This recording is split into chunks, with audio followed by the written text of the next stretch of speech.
Episode की शुरुआत में हम शन को हॉस्पिटल में वर्कआउट करता हुआ देखते हैं और शन की अब मसल्स भी आ चुकी होती है। तभी एक नर्स दरवाजा खोल वहां आ जाती है।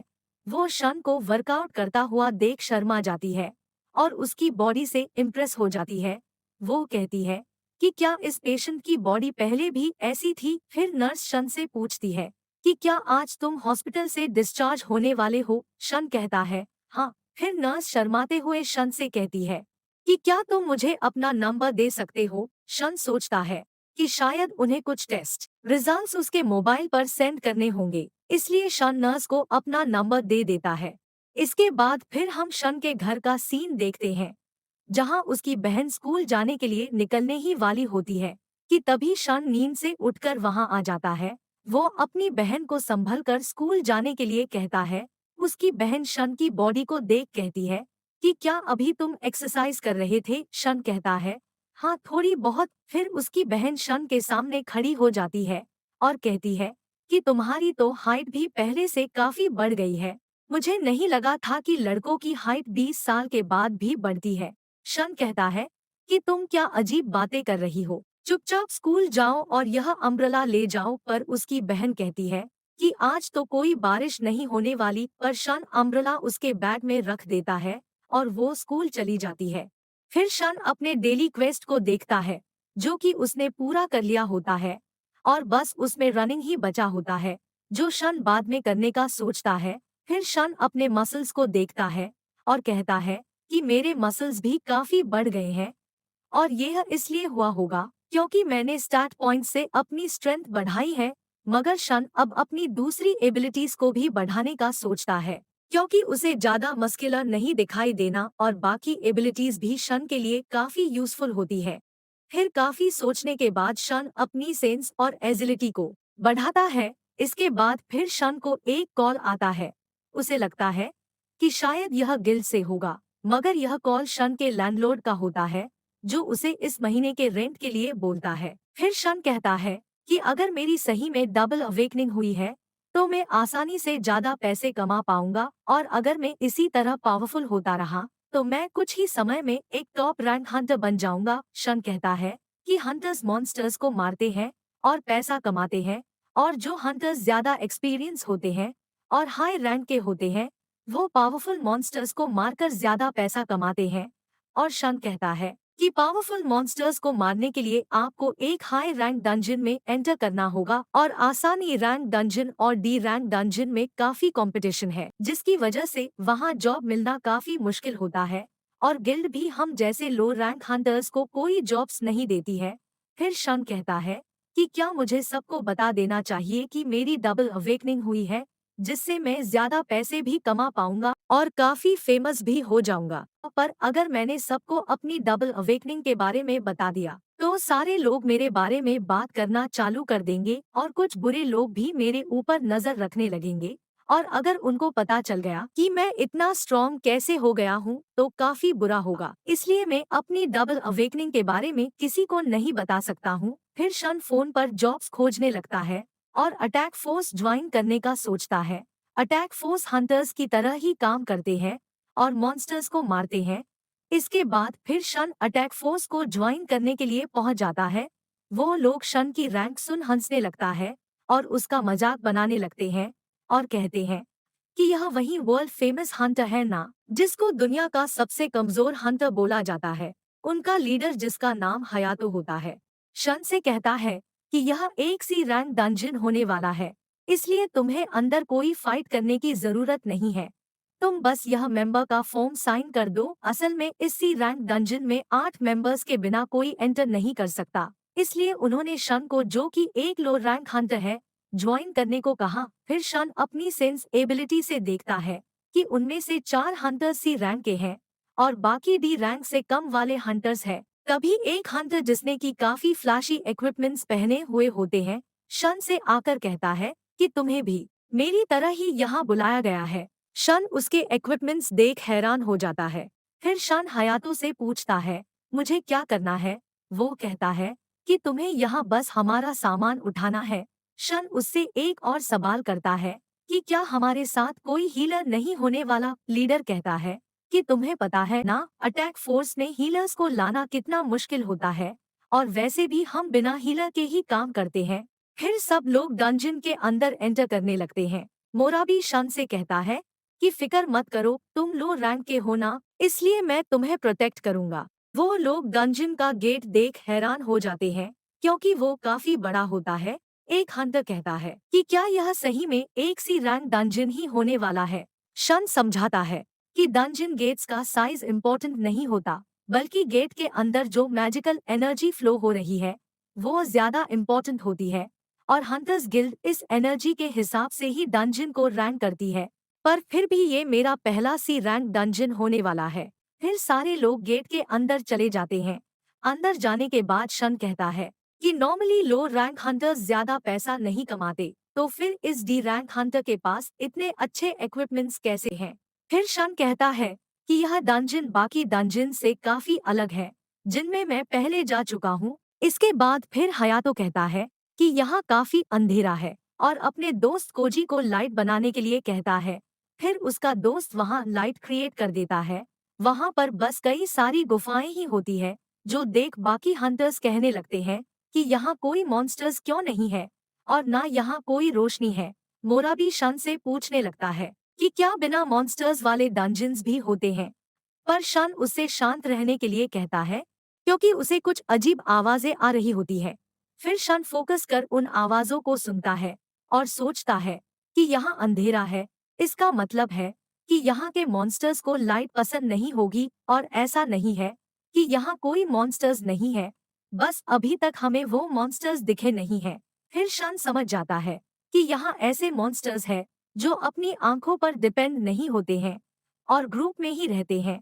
फिर शन सबको चिल्लाकर बताता है कि यहाँ इंसेक्ट टाइप मॉन्स्टर्स हैं, और वो हमारी ऊपर वाली सुरंग से हम पर अटैक करने वाले हैं। तभी वो मॉन्स्टर्स सब पर अटैक कर देते हैं। हयातो सबको मैजिक यूज करने का और उनसे फाइट करने का कहता है। वो सारे हंटर्स उन मॉन्स्टर्स से फाइट करते हैं, और उन्हें मॉन्स्टर्स से फाइट करने में कोई भी परेशानी नहीं हो रही होती है।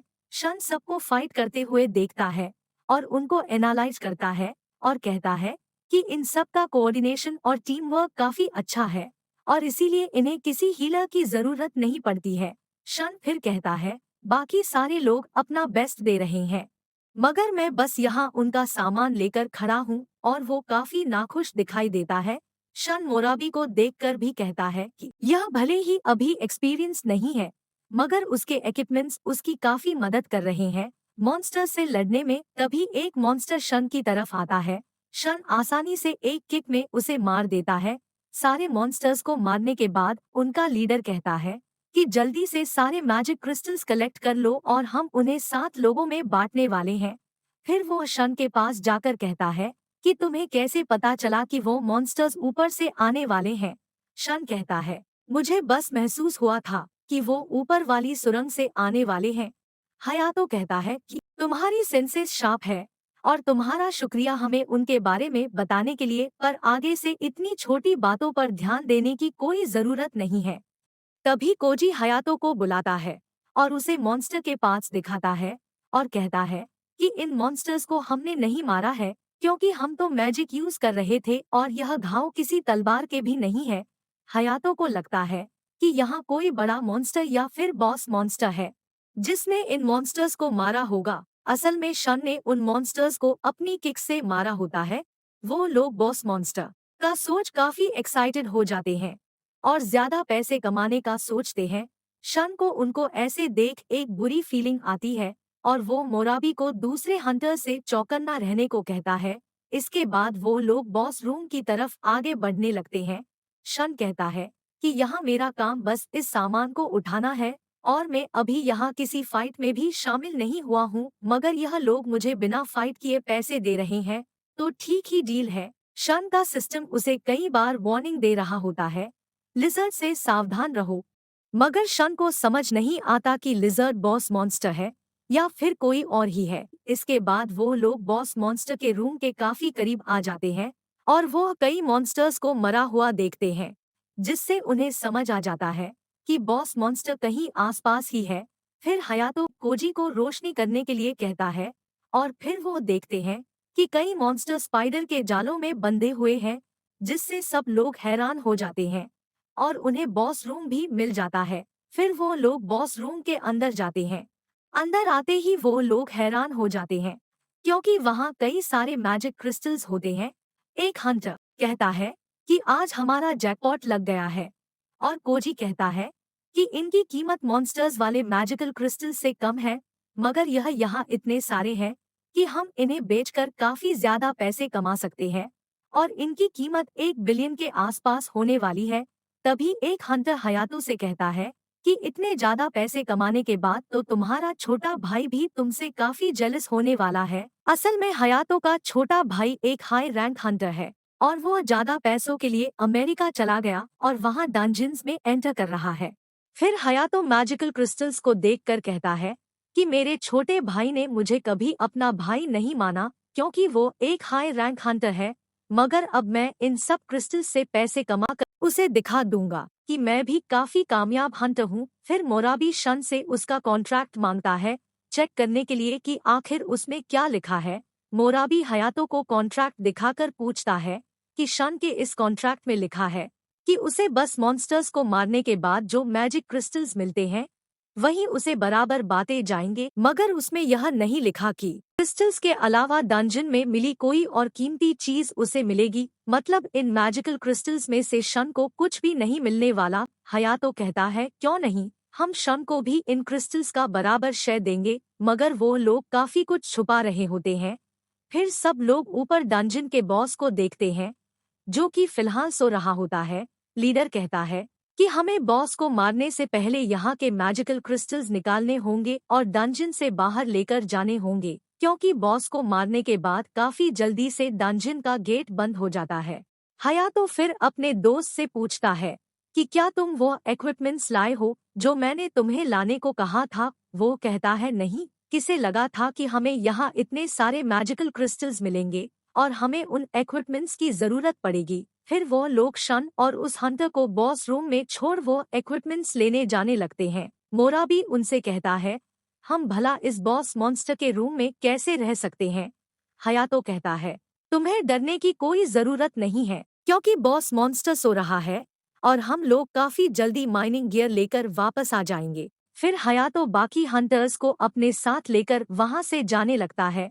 शन सोचता है कि इस सी रैंक डंजन में आने के लिए इन हंटर्स को 8 लोगों की जरूरत थी, यह पहले से ही 6 लोग थे, इसलिए इन लोगों ने हम दोनों को बुलाया। फिर शन समझ जाता है कि यह लोग हमें बस यहाँ फंसाने के लिए लाए हैं और यह सब एक ट्रैप है। तभी वो लोग मैजिक अटैक से बॉस रूम की एंट्रेंस को बंद कर देते हैं। फिर शन को समझ आ जाता है कि सिस्टम जिस लिजर्ड के बारे में मुझे वार्निंग दे रहा था वो बॉस मॉन्स्टर नहीं बल्कि यह हंटर्स है। फिर शन माबूची की कही हुई बात याद करता है। माबूची ने शन को बताया था कि कुछ ऐसे बुरे हंटर्स भी होते हैं जो कमजोर हंटर्स को डंजन में फंसाकर खुद वहां से भाग जाते हैं। डंजन में सिक्योरिटी कैमरास नहीं होते हैं, इसलिए ऐसे बुरे हंटर्स को सजा भी नहीं होती। शन को समझ आ जाता है कि यह वही हंटर्स थे। फिर मोराबी कहता है कि वह लोग बस कुछ मैजिकल क्रिस्टल्स के लिए हमें मारना चाहते हैं और काश मैंने उनसे कॉन्ट्रैक्ट की बात नहीं की होती तो आज हम मरने से बच जाते। शन कहता है नहीं, वो लोग वैसे भी हमें मारने का प्लान बना ही रहे थे। तभी स्पाइडर मॉन्स्टर जाग जाता है। मोराबी शन को अपने पीछे रहने का कहते हैं और बॉस मॉन्स्टर से खुद ही लड़ने का कहता है, मगर शन कहता है कि तुम पीछे रहो, मैं इस स्पाइडर मॉन्स्टर से अकेले ही फाइट करूंगा क्योंकि यह उस डंजन की तरह मुश्किल बिल्कुल भी नहीं है। शन अपनी तलवार को समन कर लेता है और कहता है कि मैं इस मॉन्स्टर को मार कर रहूंगा।